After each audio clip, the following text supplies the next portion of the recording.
What's up, guys? Sam from Ramblin Rovers here. Just wanted to stop in for a quick minute, kind of give you guys an idea of why we started Ramblin Rovers, where we'd like to take it, and what kind of content we're trying to produce. So Will, one of the co-founders of Ramblin Rovers, he's owned some Land Rovers, Range Rovers now for about 5 years. Him and my sister moved out to Denver, Colorado. He got into them because he wanted something that he could go off-roading, take his family camping, but wanted something affordable. And so he stumbled onto Land Rovers. He got 2 Discovery 2s, and then eventually moved on to get a Range Rover Classic, long wheelbase, 1995 with a soft dash. And he's had that for a few years now. I've got to watch his journey with them and working on them, modifying them. He's done an awesome job with them. They all kind of serve their own purpose. And we've been going out to Moab since 2018. Kind of started that journey. We couldn't afford much, so we hopped in his first Discovery 2 that he bought, the white one that's got the iCamper on it now. At the time, it didn't have that.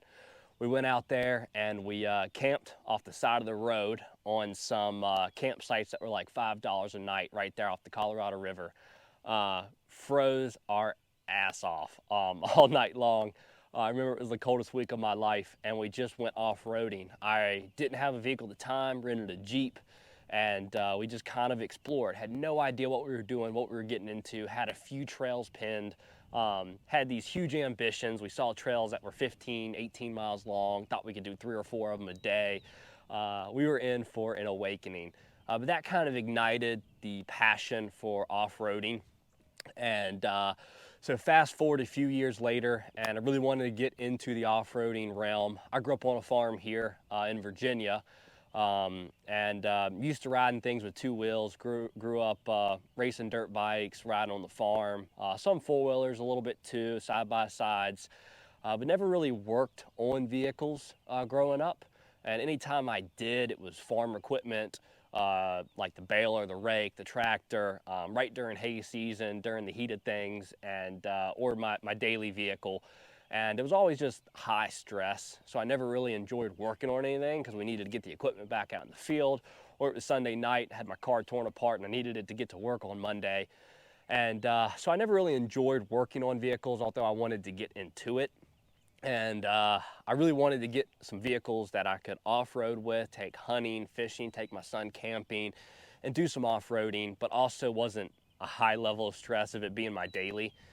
And lucky enough, last spring, stumbled upon 2 Range Rovers. They're both 1993 Land Rover Range Rover Classics, the long wheelbase version. They got the hard dash, and stumbled upon those out in Denver, Colorado for sale. At a shop, Roadside Works. Shout out to Matt and Jordan out there. And bought them for $5,000 each, and got them shipped out over here to Virginia. Picked them up. They sat on the farm for a while, and I just got to working on them this spring. And it's been a heck of a journey. I've learned a ton, and ended up swapping the axles. You can see the job's not finished here. We took the axles off the crusher here. We call her crusher because she was caught in a rock slide. And swapped the axles off of here, put them on Olive. It had the heavy-duty 24 spline axles with the limited slip differentials. So we got those swapped over. I got to swap the other ones back into here, and put a little 3-inch lift on Olive, new springs, new shocks, new mounts from RTE, did all that. Got to run and go with some new vacuum lines, new idle air control valves, some small things like that. And really this journey has been eye-opening to me with both how simple things can be, how affordable it can be, and how rewarding the work is, and also how frustrating it can be. And it's just something we want to share with people to just get out and go adventure. Although we're using a social media platform to share our journeys, our goal really is to show people that you can just log off. It doesn't take a ton of money. It takes some time, but it doesn't take what you see on some of these YouTube videos we watch with $80,000 rigs. They're taking trips out to Moab 5-6 times a year. It's just, sometimes it's really cool watching these videos, but it can also be depressing because you're you're vicariously living through them, because you watch these videos of these rigs and it's like, man, I'll never have that, so I'm gonna watch something that gives me a taste of it. But it's something we want to show you with a little bit of time and not a lot of knowledge. Like, I don't know anything about vehicles. You can actually get a rig that's affordable, and you can go out there, you can find public land. We hunt on public land, we drive on public land, that's where we go. And you don't need this untapped access to these big name supporters and ambassadors and all this stuff to just get out there and go camping, enjoy nature with your family, and just go see some great scenery with some friends and build memories. Just log off and go explore in a world where we consume content, which is ironic because that's what we're putting out.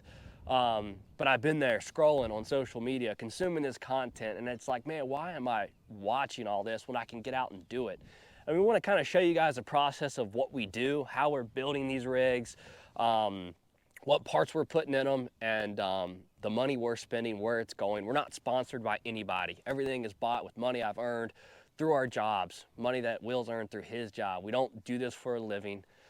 We're out here working a 9 to 5 like everybody else, and on the weekends trying to put these things together. This thing's been on jack stands for 3 months now. It's supposed to be on jack stands for 2 weeks. Things happen, and we just want to show you guys that even though things happen, we have kids, we have a family, you're still able to get out and enjoy nature, enjoy these vehicles, and we want to share the success with that, along with some of the frustration and the humor behind it. But that's our goal here at Ramblin Rovers. We hope we can create some content that you guys enjoy, and we have so much fun videoing these things and looking back at it. We're doing this for ourselves just as much as we are to create content. It's so fun seeing these videos, looking back and remembering, you know, troubleshooting a hot start problem for 4 months that just comes to a $170 part. It's kind of, you got to find the humor in things or else you just go crazy.